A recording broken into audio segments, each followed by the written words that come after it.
What is up, everybody? It's Couz with Couz's Corner here on my Tuesday night live stream. It's 9 p.m. Getting ready for here in just a few minutes. We're going to be joined by Mr. Brian Jozwiak, former offensive lineman from West Virginia. Was a consensus All-American at West Virginia.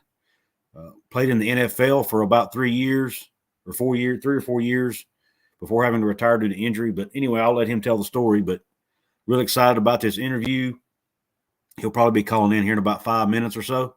Or coming online. Hopefully I'll be able to get him on camera. But really looking forward to this interview with Brian.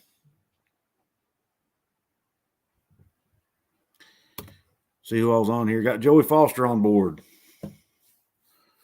Thank you, Joey. Appreciate it, man. Appreciate you getting him on for me. Oh, thank you. Just hope we have a good turnout for this one. But yeah, we're going to talk to Brian about, for anybody who don't know Joey Foster, he's been real incremental in helping me get some of these guests I've had on here. Really, he's a big West Virginia fan, big fan of YouTube as well, and helps out several of us YouTube creators, and just really loves college football YouTube channels, man, especially West Virginia channels. And he's a big supporter of the Mountaineers, and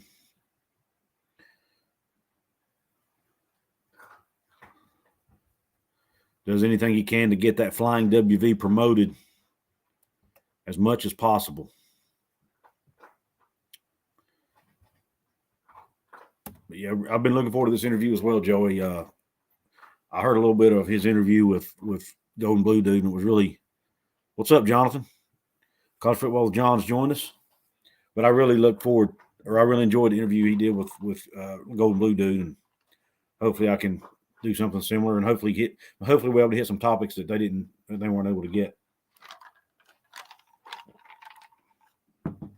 But yeah, he'll be joining us here in any minute. But for those of you who don't know, what's up, Yvette Foster? For those of you who don't know, I've started my Patreon page now. If you want to join, become a Patreon member. I've started YouTube channel memberships. As the Wicked Scatter, what's up, man? Appreciate you hopping on here. Anyway, as I was saying, I've started my Patreon page. You can join my channel for YouTube memberships. You can shoot me one-time donations. I've got my Cash App, my PayPal, my Patreon, my Cash App, my PayPal, my Venmo all set up now. I'm gonna try to make a go at this thing and grow this thing as big as I can. And obviously, I need support to do that. Working on getting me a new computer so I can do better editing, more efficient editing. Hopefully, get some more better quality videos out. Get me a webcam. I'm really excited about the vision I have for this channel going forward. BBN comes in peace. Big Blue Nation, baby. Hey, I'm getting ready to do a video. I'm getting ready to drop a video about Oscar Tshiebwe as a Wicked Scatter that I think you're going to like, man. I've really been doing a lot of I've been doing some research about Oscar and that whole situation and him as a person. So I think you'll enjoy it. It'll be a lot different than my last one, put it that way. West Virginia should be proud to have you in their corner, man. I appreciate that, buddy. I appreciate that. I appreciate all the support. It's cool to have fans of other teams support what I do. Even though I'm a West Virginia fan, I do stuff about all different. For those of you who don't know me, who might watch this after the live's over, even though I'm a West Virginia fan and my wall's covered in West Virginia memorabilia, I do videos of all college football, national college football, do a lot of Big 12 stuff. A little bit. My college basketball is typically West Virginia related just because there's just too many teams to cover and I don't get to watch them all. So it's hard for me to do it justice. So I try to stick to West Virginia, or at least things related to West Virginia. Like I said, I'm getting ready to do another video on Oscar Tshiebwe, who a former West Virginia player. But anyway, John Kelly's on here. Appreciate it, John. He's a big supporter of mine. Joey says, as a wicket scatter is going to have to drop off next year, or should they be just as good as last year? Oh, yeah. That's a good question, Joey.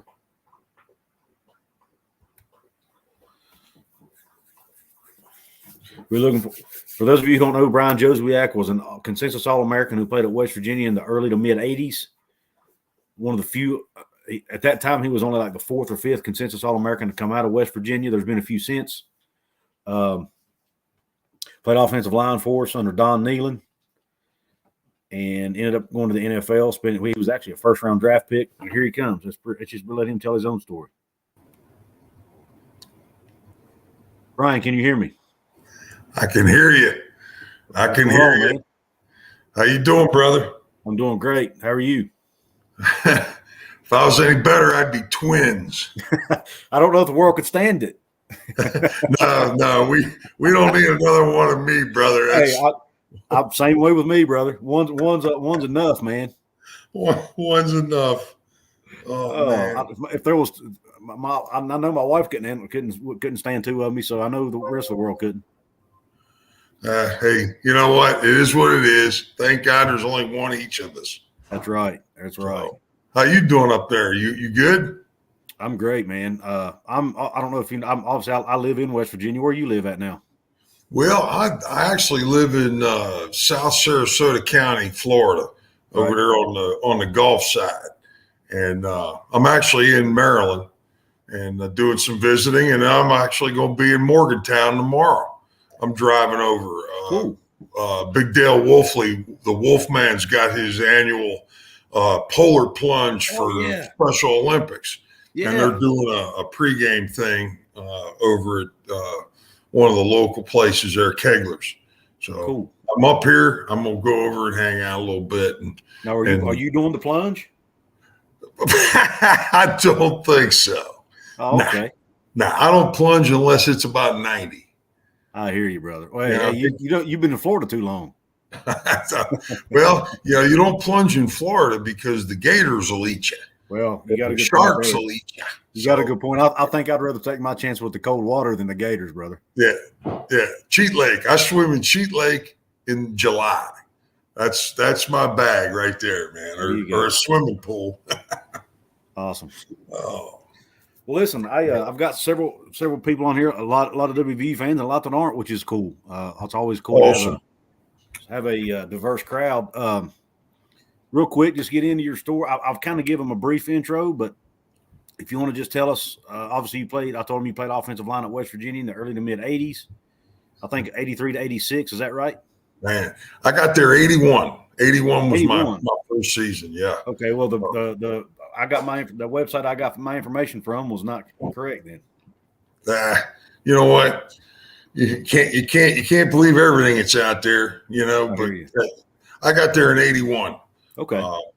Coach Nealon took over in the spring of 80 and played that first season there in the new Mountaineer Field Stadium. And then I was part of his first complete recruiting class and came in 81 and 85. I got redshirted my first year. I was a defensive lineman out of Baltimore, Maryland, Catonsville. And I was a defensive lineman and got recruited as a defensive lineman and was actually, there as a true freshman and worked my way into the starting lineup. And, there I am on the field with, Darryl Talley and Jeff Seals and Todd Campbell. And, my big booty's in there in the middle playing nose guard. And we were getting ready for our opener. And I was involved in a block that took out my left knee and had to have surgery right away that first season. And he had, Doc Bowers, back in them days was the beginning of arthroscopic surgery. Okay. And Doug Bowers was on our staff there in Morgantown. And he was in the group that first really pioneered that surgery process. And I was back and running on the field in about 4 weeks. They did cartilage and ligament and all that stuff. And I got back into the lineup, and before the game again, boom, I did the right knee. And that time when I was laid up in the hospital, Coach Nealon came over with Dave McMichael and Bill Kurlavich. And of course, Bill Kurlavich is the D-line coach, and the other is the O-line coach. And they're in my room and they're talking to my mom and dad. And Coach Nealon's like, "Listen, son, this knee stuff is got us a little worried. So we're going to move you to offense." And I got moved over to offense and found a home at tackle, and got to play on some great football teams. So many great memories. I mean, from the bowl victories to beating Doug Flutie forever. He never beat us. To beating Penn State in '84, and then my senior year '85. I was voted captain. I was a captain of that team on the offense. Me and Fred Smalls and Bam Richardson, and they were the defensive guys. And right, had a senior year. We got close. John Talley was our quarterback, and he gave it his all. But he was a rookie. He was young. And anyway, we missed a bowl game. That's the year we tied Pitt, freaking 10-10. What is that? Yeah, what is really? that? Well, that kind of, but I got to play my senior year after that. I got to play in the Hula Bowl. I went out and got a trip to Hawaii. And of course, as an All-American, you're involved in, the Bob Hope show. Heck, I was on Bob Hope, Brooke Shields.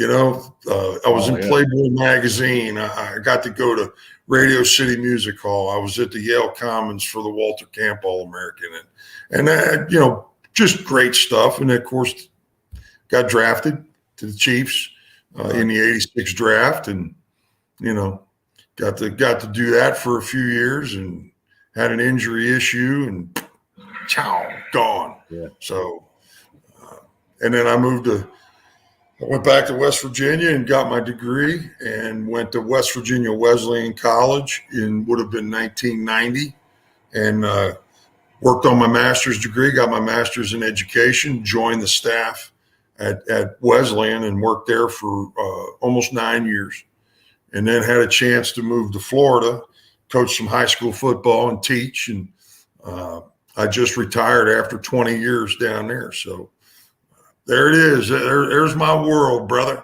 Awesome. Yeah, it is. I'll tell you. Go ahead. I'm sorry. Hey, I tell you, that's a lot of life to fit into what 5 minute segment there, man, or whatever it was. That's cool. You've lived a lot, brother. I condensed that so dramatically. Right. I mean, right. That's a lot, man. That's very blessed. You've lived a full life.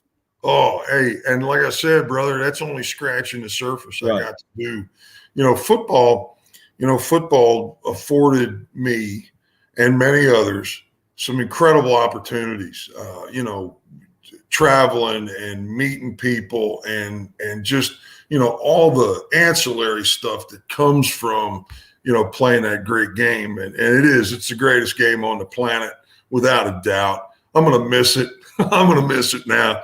Well, I'm lucky, man. My son's the head football coach down at Clearwater High School on the golf side, and so I'm close to football. I get to watch that. And they got spring ball down there in Florida. So I get my little doses. Oh, yeah. There you go. Well, if he's coaching at Clearwater, then we should have a pipeline of guys coming up to WVU then, right? I'm hoping. They got a heck of a running back there who's been offered by everybody all the way to the Alabamas and Georgias. Cool. And this young kid, hopefully, he's they got some players, man. He signed 13 kids to college football programs on National Signing Day. So that's awesome. They got it going on. And, so it keeps me close to the game. But I retired in July. I did, I've been working since I was like 14, right? So now I'm just, I'm doing a lot with our platform. I got a nonprofit up there in West Virginia. We do some things, raising money for kids and just living life, brother. We'll talk about that a little bit. I've done a little bit of research. You got golf tournament or something coming up in this summer. Is that right? Yes, sir. Yes, sir. This will be our 32nd year. We started this thing, a buddy of mine named Scott Sears, who lives there in Morgantown, and myself, amongst others. We got a committee of wonderful people that help us out. But, back in 1990, I was always associated with Children's Hospital Couz back when I was playing. Coach Nealon got us going, taking us over there for home games. We'd go over on a Friday afternoon. We'd put our WVU jersey on, man, and we'd go in and out and visit kids. And, they didn't really know who we were by name, but they knew that Mountaineer jersey and bigger than a life football player. And, you go in and see these kids and visit with them, and, they got hoses sticking in them, and they're going through all kinds of, really, really tough situations. And, it just got to my heart. And when I was done out there in Kansas City and came back, I wanted to maintain that connection, that tie, not only to the university and the football program, but, to the kids at that hospital and be part of that. And we started a golf tournament. Like I said, we're in our 32nd year, and we hold it out there at Cheat Lake in Morgantown there in Lakeview. And it's just it's a hoot. We raise some money. We always raise awareness. And, of course, they got a brand new facility up there now, 10 stories. When they get those doors open and that place is cranking, it's going to be the best facility for kids in the country. Awesome. So Great, pretty excited about that. Yeah, man. Joe's Knows Kids is the name. Joe's Knows Kids is the name of the one. So we got a website, and, we're out there. So Facebook, that kind of stuff. Yeah, everybody, Joe's Knows Kids. It's Joz, right? Knows. JOZNOZ KIDZ at Yahoo. All right, I'll if I can remember it. No, it's a .com. And then if I can remember to, I'll put a link to it in the description of the video when we're done. All right, I appreciate it. Maybe get a little bit of traffic anyway. It needs some work. It's a basic framework. Again, we're only now beginning to expand into some other projects. I've now retired out of it, and I've got some time. Coaching and teaching eats up a lot of time, brother. Right.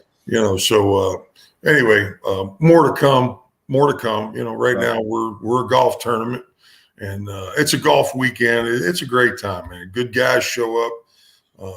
A bunch of West Virginia legends, and it's just nice to be part of it. Craig, frankly, I think now, they had a couple of tournaments in the last couple of years fold up. I think we're now the longest running charity tournament in the state. That's great, man. Yeah. I've actually played golf at Lakeview a couple of times myself for a organization I'm in through work, through my job. Right. Beautiful golf course, man. Fun course to play. Heck yeah. People at Lakeview always took good care of us. We haven't been back there in a couple of years, and of course I've given golf up because I bummed my neck up a few years back, so I'm not supposed to play anymore. Right. But, that sucks. I hobble around myself. Yeah, I even sold my clubs just so I wouldn't be tempted to do it anymore. There you go. Hey, you can go out there and enjoy the scenery and watch your buddies play. I can ride around in a golf cart and hang out. Heck yeah. Joey Foster, first off, said thank you for coming on. Mutual friend Joey Foster. Absolutely. Very instrumental in putting, hooking Brian and I up. And he had a question. He says, since you were offense and Tally was defense in practice, who would get the better of the other? That's a great question. Well, let me tell you what. I mean, as a player, and wanting to develop into a better player, in order to do that, you got to play against the best. Right. And, Daryl Talley being in that tackle box and working against us. And, of course, I was against, some of the greats of defensive line play through the course of that period of time, right on out to, Mike Fox shows up. And, I'm a daggone senior and he's a freshman. And you had to just, you had to work every play. Otherwise, you got embarrassed. Yeah. It looked bad on film, brother. So you had to get after it. And, that made me a better player. The 84 season, I played against like 7 All-Americans. Wow. And, if it wasn't for the Brad Hunts and all those guys that were working against us on a daily basis in drills or in team or whatever. The look that you got was that mattered more, because when you got into a game and you're shocked by the speed, or you're shocked by something, then you didn't prepare well enough. There were many times where the game was easy. Practice was rough, but the game was easy because we prepared in such a way that provided us with all the tools necessary for that game. And then that's when you're able to handle the funky situations that take place. There's a fumble or a change of possession or whatever. You're able to deal with that because you're not dealing with all the other stuff. You've already done that and you've prepped for that. And, I thank those guys because, that's what made me a better player. Absolutely. Now, who got the better of who? I'm not going to answer that. That's okay. You don't have to. Hey, I'm sure everybody took their turn, right? Oh yeah. That's the great part of it is at the end of the practice, you're back in the locker room, and no matter what happened, your brothers, your warriors getting ready to go out there and do battle against some freaking enemy the next Friday. Right. So you had to learn to, really have the short-term memory, so to speak, and be able to let go of things almost immediately, which is the nature of the game. I mean, if you're hung up on a holding penalty from 3 plays ago, you ain't going 100% right now. So, that short-term memory aspect is critical. And we learned to do that through competition and beating each other up and making each other work. And Darryl Talley was the best at that, because Darryl was so damn good all the time. Everything he did was on point all the time. So he was able to get in your eye and go, listen, you either do it this way or get the hell off our field. Right. And that drew out, obviously, the better of all of us. And we all believed in that. And Coach Nealon was an artist, man. Everything he did was planned. He very seldom deviated from his outline, from what he was wanting, his agenda. And we all knew it, and everybody was behind it, every coach, right down to the secretaries and the guy emptying the wastebasket. And that's what's necessary. That's what I think is going on right now. All them naysayers out there can look me in the eye and whatever. But I'm telling you right now, they got a situation brewing up there, and it's going to happen for us. It's going to happen for us. We say trust the climb. We've been climbing for 128 years, brother. We've been close to the mountaintop twice.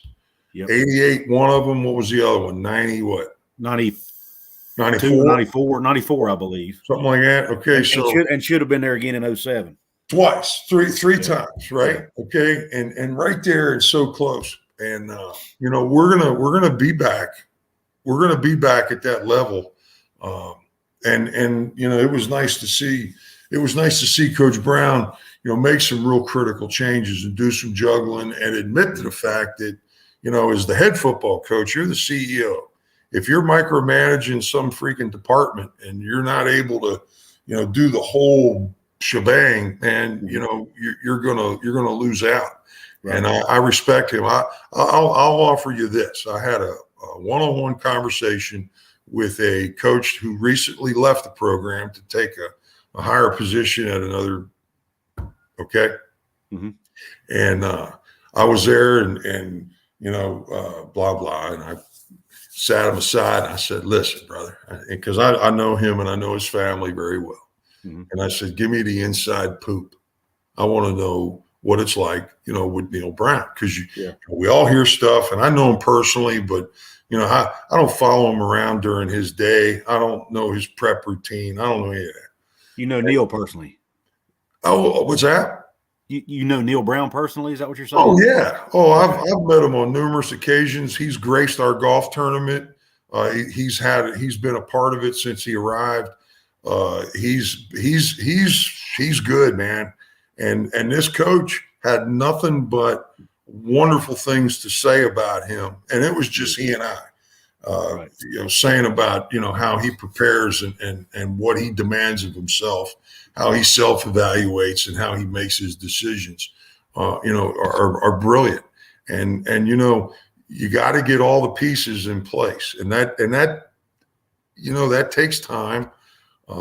We drug a lot of guys over the coals this year out of frustration and pointing fingers and stuff. But, we had a quarterback. Y'all say what you want about Daggy. I mean, he had some of the best numbers in the Big 12. I thought he did. Right? He was pretty solid.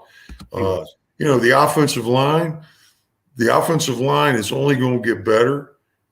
Big Zach in the middle, anchoring that phrase, man. That kid, watch him. He'll be a consensus All-American. Absolutely. He's going to be great player. He's going to be playing on Sundays for sure. But you know what? First year playing center, true sophomore, right tackle, true. I mean, these are all puppies, man. They're all young guys, and it takes time to blend. First of all, the offensive line coach, who I like. I've had great conversations with this cat.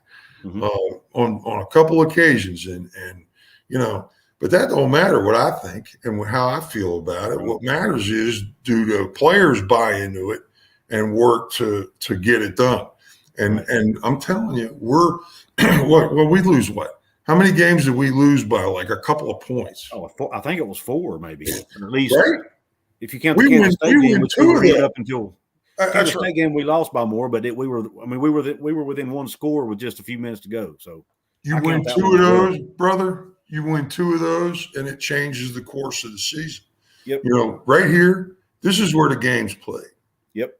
Underneath this hat, between these ears, and it goes a long way when you find. See, that's where they're at right now. All right, they're good enough to win. Now they got to find the way to win. The cup making the big play at the crucial time in that game. Yep. That's what we've been missing is the over the top, making the play and finding a way to win, leaning on each other and not waiting for somebody to do it. Take it upon yourself to get after it and make that big play. And that's where we're going to be. That's where we're going to be now. It might take, a lot of people are going to be expecting a lot out of this young quarterback that's coming from Arizona, but he's a freshman. He's a freshman. Yeah, but you know what? There's a couple of freshmen out there playing some big time football. Hey, maybe he does come in and jump it and get it going right away. I hope he does. Oh my God!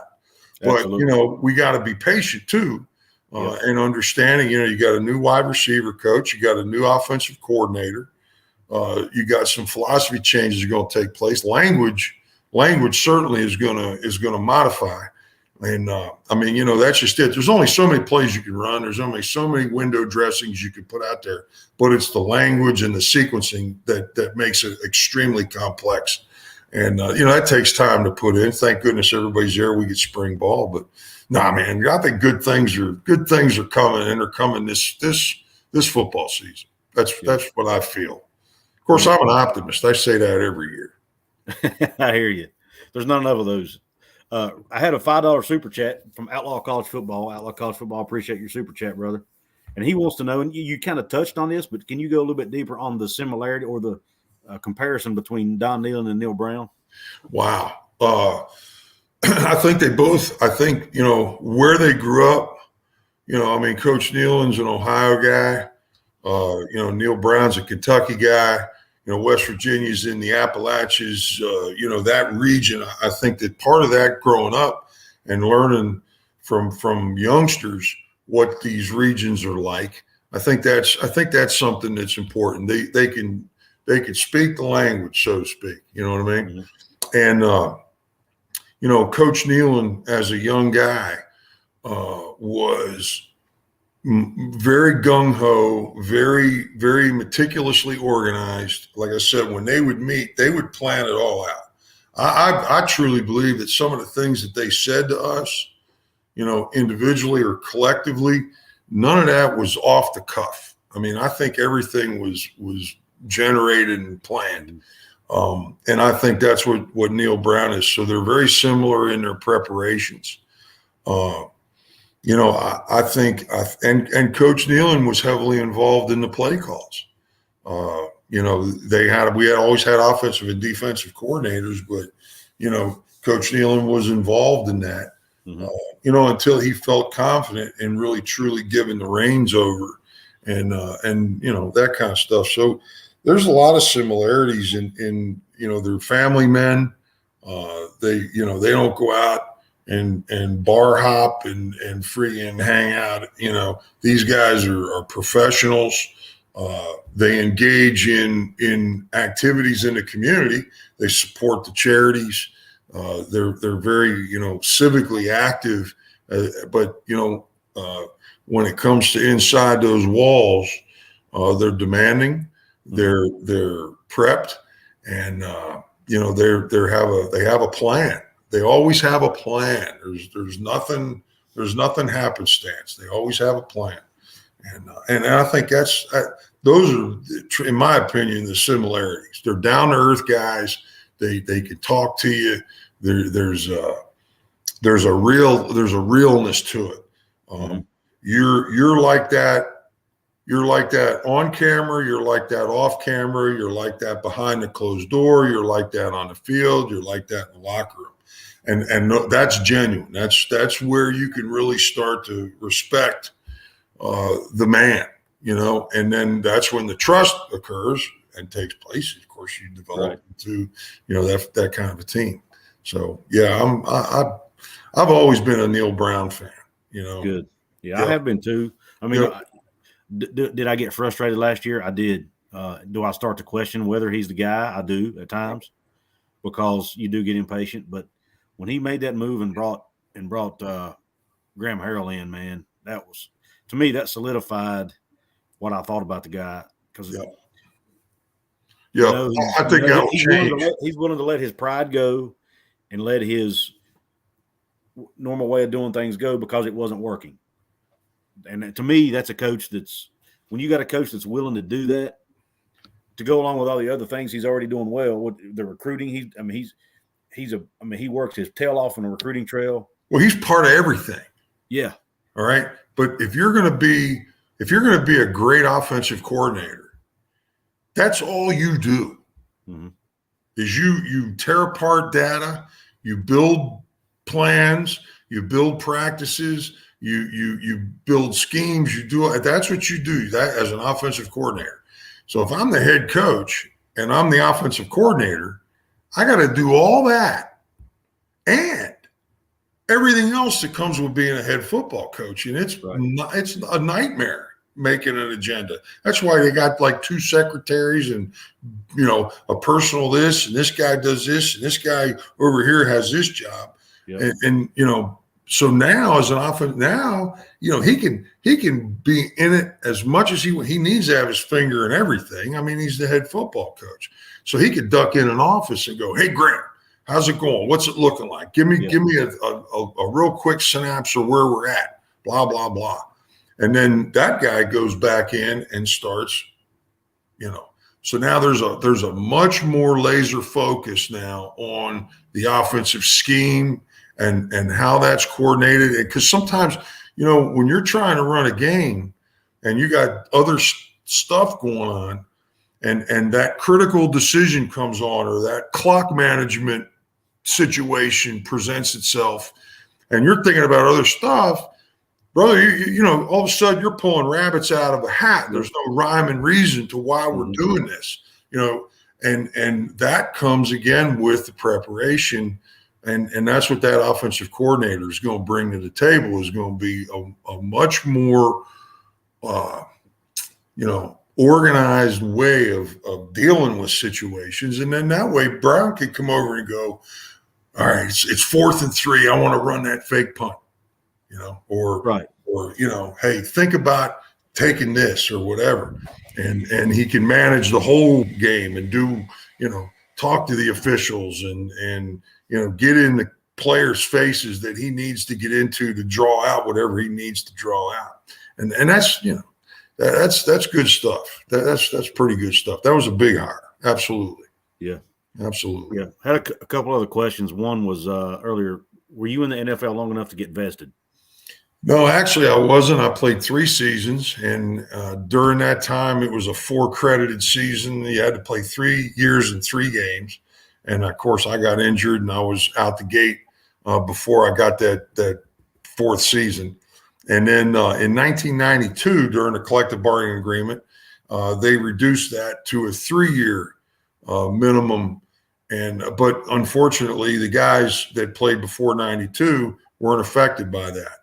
Fast forward to this past April, they voted, the owners and the players' organizations voted, and now we are now included. So guys, and there's about 400 or 500 guys that it affected, and most of us were career enders and injury, blow a knee, blow a shoulder, whatever, and you just can't get to that 4th year. So now 3 years. So I get a little something from the NFL now, and I'm very grateful. That was one of the things that took place to, help me make my retirement decision. So I thank them. I walk around with a pretty good limp and need another hip replacement, but hey, whatever. I wouldn't change a lick, brother. Yeah. I had too much fun, man. That's awesome. That's an awesome story. And I had a question too about what is your favorite memory from the backyard brawl? Oh my God. Just the fact that, first of all, to be part of that kind of tradition. I mean, back in them days, we were like the 3rd longest running rivalry in the country. So all eyes were on us, 70 miles apart. It didn't matter what your record was. It didn't. I mean, you knew you were going to be in a freaking street fight, and it was going to be it was going to be a ball game, and the hype that went into that, of course, because I'm back in the Marino days. I mean, they had some pretty good football teams, the Bill Fralicks and the Jimbo Coverts. And I mean, they had a pretty good football team. So the rivalry back during them times, man, buddy, it was duking it up, man. You do. And probably, it's got to be the one when Jeff Hostetler runs that freaking play action and runs it into the end zone there late to score, and we end up winning. I can't remember what the score was or anything like that, but I remember beating them at home, and it was electric. I mean, it was just electric. I think that was the '83 Pitt game, and but the fact that it was a war, man. It was a street fight. That's what the coaches called it. That's why I picked that moniker right away, was the fact that it's a street fight, and you better get ready. That's what I hated about the '85 game, because we tied 10-10. And you go in the locker room after beating yourself up for 4 hours, sitting there on your bench going, "What the hell was that?"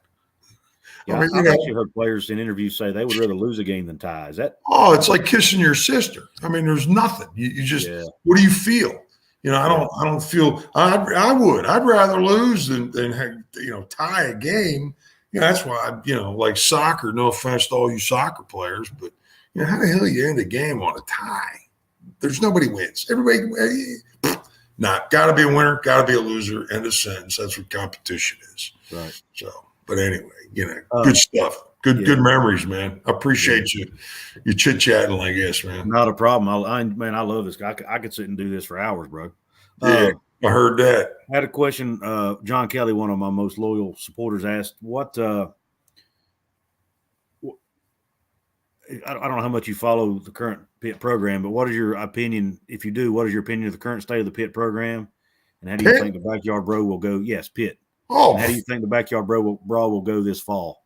Oh, I think it's going to be a rivalry rekindled. I mean, I think both staffs are gonna reach back in the history of the game, and I think we might be winning on the numbers, beating them more than they've beaten us. I don't know all that. All I know is it's part of a long history, and rest assured, it's going to be that kind of a battle. So and Pitt's program is solid right now. They got some good things going on up there, and but so do we. And I think the again it starts in the middle with that center and that linebacking core and the quarterback, right up through the middle, man. That's where you got to build it, and we've got some really good tools. So hopefully we get them going in that direction, and they are. And I'll tell you where it's won and lost, brother, down there in that weight room, sticking that steel. And we got one of the best strength and conditioning coaches in the nation. That guy does a great job. He's Mike's something else, man. I've heard that. Oh, I've seen him work. They ain't none better. And he come out of that, like the Al Johnson regime of Meyer. The understanding of the game. That's when it's won and lost, and that's what those guys are doing now. And they're working hard. They're training. They want it. They don't want to go through what they just went through again. Trust me. And the ones that bailed out are the weak and meek-minded that they don't see the big picture. The ones that are here right now are the ones that are going to bleed blue and gold for us on the battlefield. And that's what we want. That's what matters to us. And that they go out and they wear that uniform and they bust their tail. So as former players, we can respect the product, respect what's going on the field. Don't be anything but the best you can be for Mountaineer football. Right.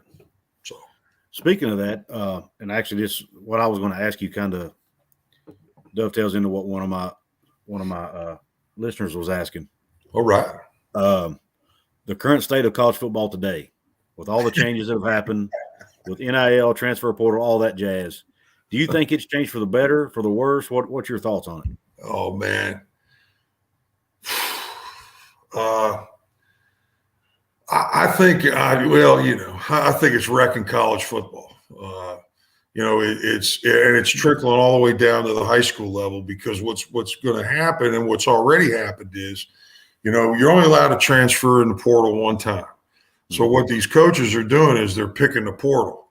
And, instead of going after that high school kid now, I'm going to go after this second year or third year guy that wants to transfer in that, it's like a JUCO where I'm getting a kid who's got 2 years of seasoning and I can do some stop the gap work and build a program like that. But I hate the transfer portal. I think it's a crime that they even let that out of Pandora's box, because that's nuts. I mean, the loyalty. I feel bad for the institutions. I mean, how'd you like to be a daggone school and invest 3 years, medical, board, room and board, books, the whole schmear, 3 years of education. Now you go somewhere else to graduate. Now you're an alumni of some other school. There should be some sort of a penalty. There should be some sort of if I transfer out, I got to sit out a year. That used to be the deal. Now you can transfer mid-season to end up playing in a bowl game for somebody else or whatever. That's a nightmare. I wouldn't want to be coaching it right now. I just had a conversation a couple weeks ago with a buddy of mine who's a D1 O-line coach, and you got to roll with it. You got to evolve. You can whine and moan and groan about it all you want, but in order to compete and to deal with the situation, you got to evolve and become part of it. And it is what it is. It ain't gonna change. It just is what it is. So you got to manage it. The NIL thing, the paid player stuff. I thought we were amateurs. I thought we all got equal billing. I thought we all got the same stuff. The NCAA screwed up. They should, if you got that kind of a problem, raise the freaking what you're getting for scholarship money. Give everybody an extra $1,000, because now, here I am. I'm a left guard, and I'm a no-name guy, but you need me. And now you got Joe Schmo back there, and he's driving around in a brand new freaking car. He's making $50,000 a year selling socks. and he's gloating about it in my locker room, and I ain't getting crap, and I got to do the same freaking job he does. Yeah. Oh man, that's not right. That's one thing. That's one of the things that I think I was concerned. A lot of people were concerned about is it's going to cause animosity in locker rooms. But that's my opinion.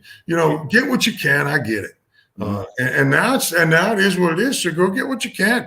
Might as well. It is what it is. But that's the one good thing I like about and I know the school can't have anything to do with it, but they can help. They can help the players find the right avenues, right?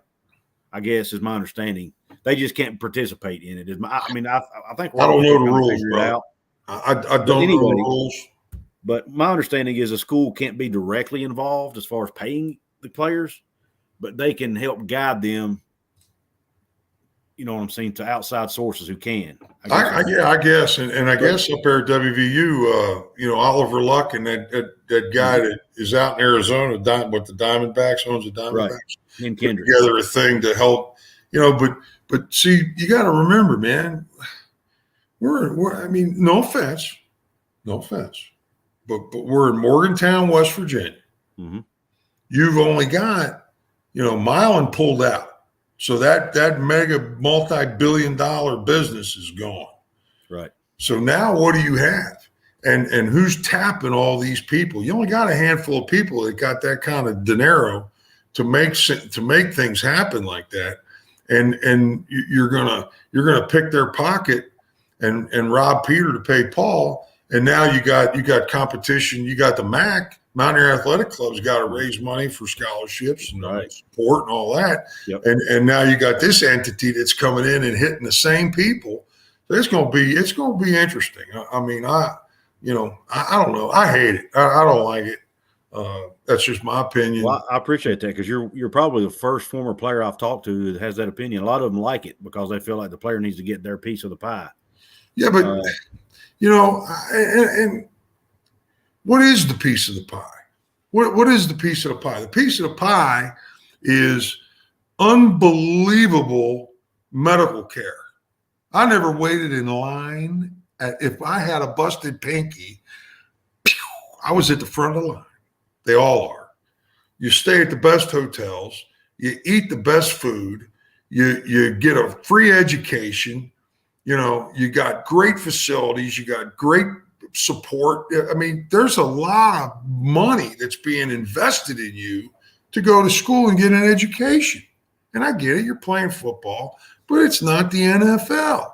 So again, what should have happened is there should have been a rise in the cap to give for scholarship money. And the kids shouldn't have to whine and moan and groan.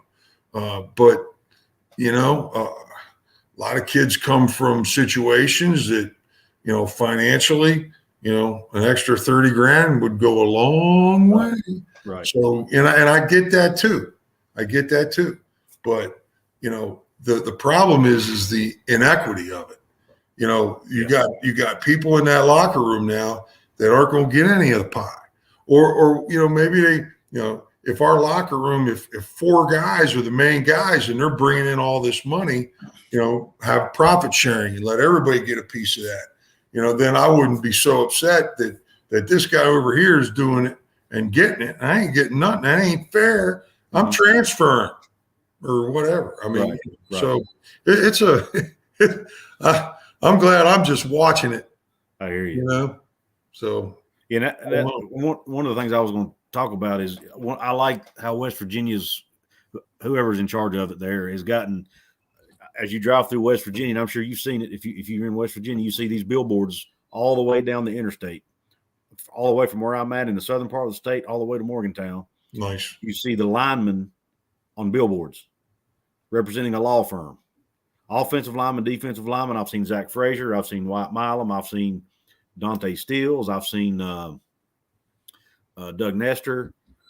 Pretty much, I don't want to say all of them, but most of your starters anyway are getting are getting a little bit of something. It's not just a quarterback.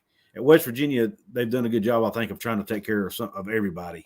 Right. Which I like. I think it's great. But I don't know.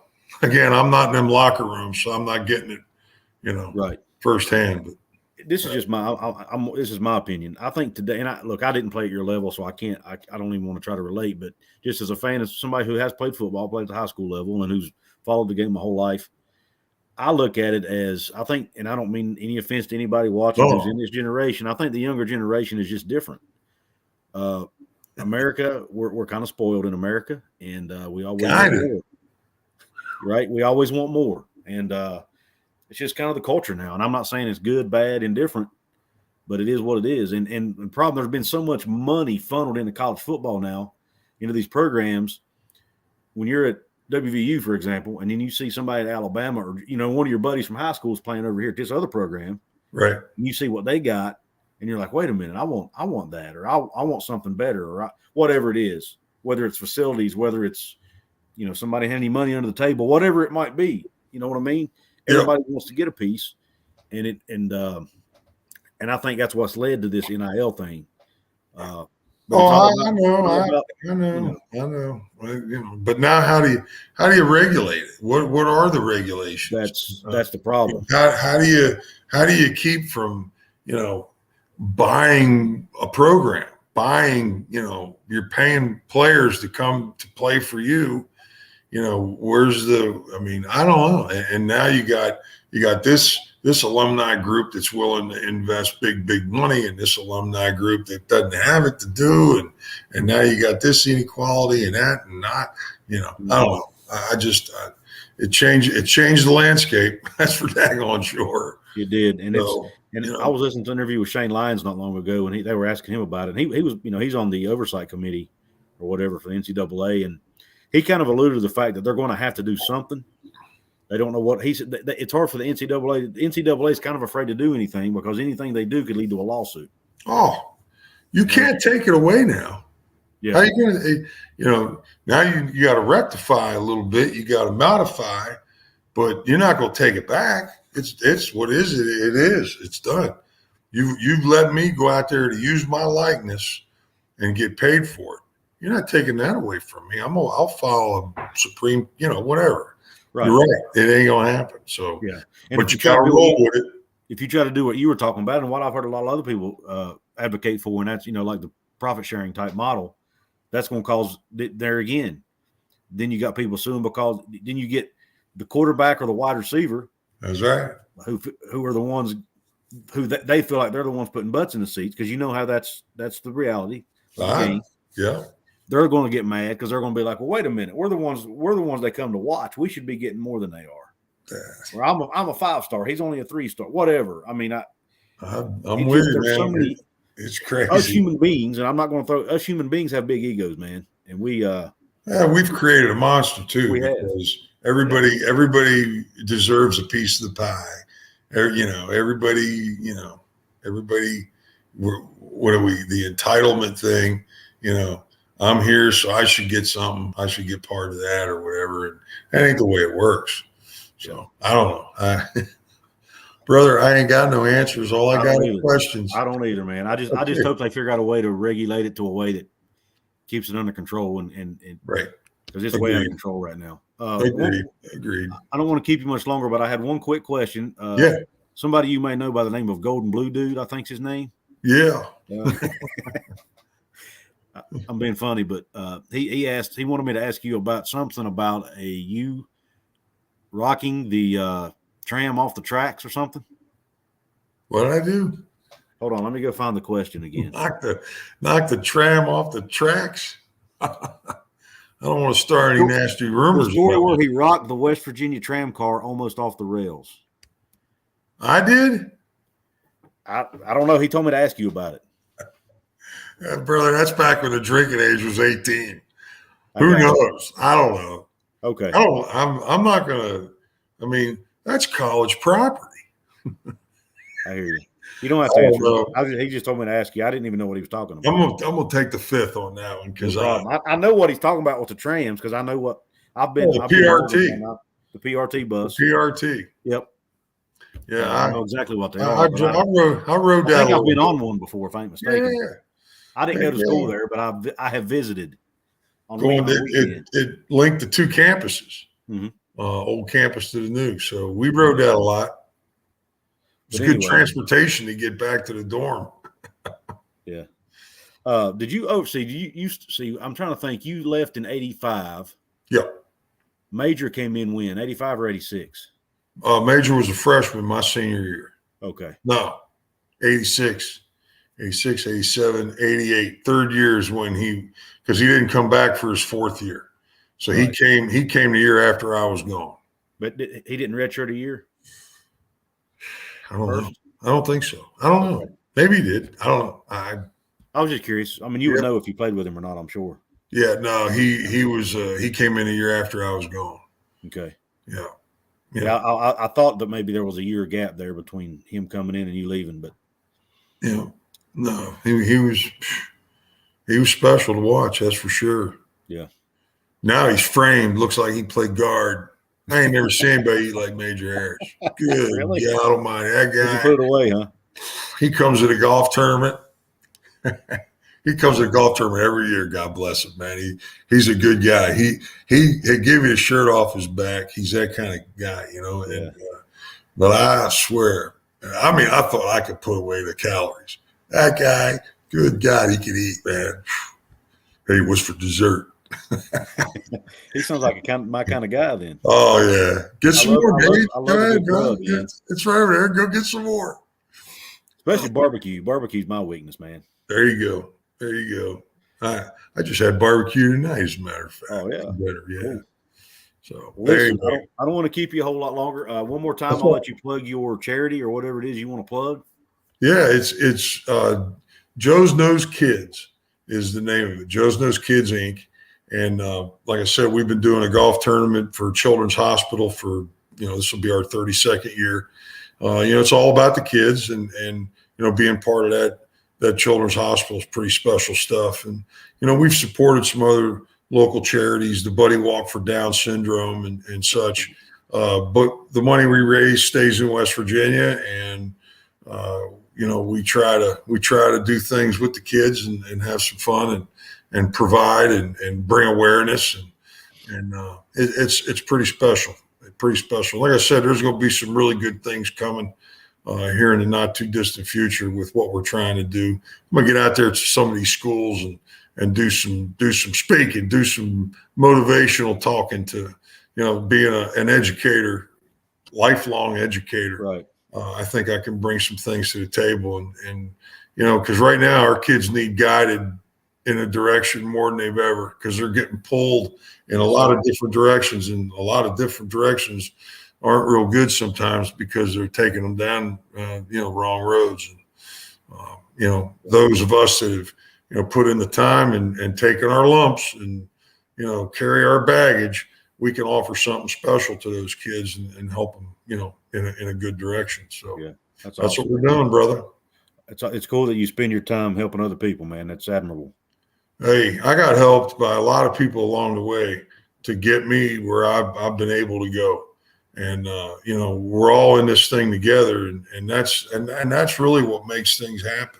What's the cliche? Teamwork makes the dream work. Right. So, we got to work it. We got to work it. We got to do it together. And, we got to get through stuff. And that's what it's all about. Right. Okay. Well, listen, I'm going to let you, I know you're a busy guy. I'm gonna let you go, and I really appreciate again you hopping on. Hopefully, we can do this again sometime. Absolutely, I appreciate you. Thanks again to Joey for hooking us up. And, Heck yeah. So anyway, I'll let you go, Brian. I appreciate you coming on, brother. Hey, peace out, man. Love you. Take care. Go Mountaineers. Yes, sir. Go Mountaineers.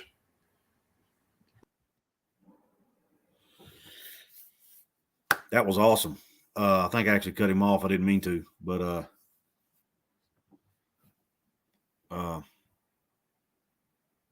anyway, guys, I hope you guys enjoyed the interview. Very informative. I've taken a couple of things away. That's two straight former WVU players I have interviewed that know Neil Brown personally and have met the guy. So I'm starting to wonder if you guys remember Stedman Beatty's interview with Brad Smith, where he says he's never even met Neil Brown in person. There's probably two sides of that story. There may be a reason for that. So that's all I'm going to say. I'm not throwing Stedman under the bus or anything. These other guys have met him. So why hasn't he? You know what I'm saying? I don't know. I just I don't know. That's all I'm going to say about it. But it seems like he's made a point to meet a lot of the former players, which is what I had always heard about him.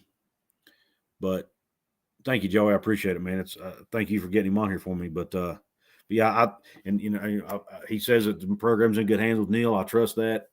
I mean, the guy's been there and done it. There again, we heard Eugene Napoleon compare Neil Brown to Don Neyland.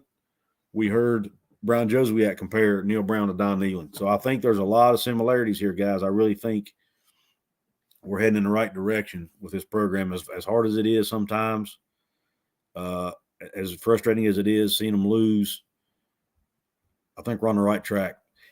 I'm going to hop off of here. It's been an hour. It's my wife's bedtime. She has to get up early in the morning.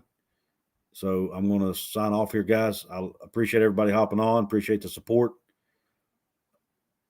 Don't forget, guys, my Patreon page is up, and I've got YouTube channel memberships available as well. You can do that if you want to support me that way. Thanks again to Outlaw of College Football for the $5 super chat. Thanks to my first two members, which is Outlaw of College Football and also Brent Jones. Both of those have joined Couz's Corner as members. And I will sign off, guys. Good night. Let's go, Mountaineers. Where's my camera? Q Country Roads.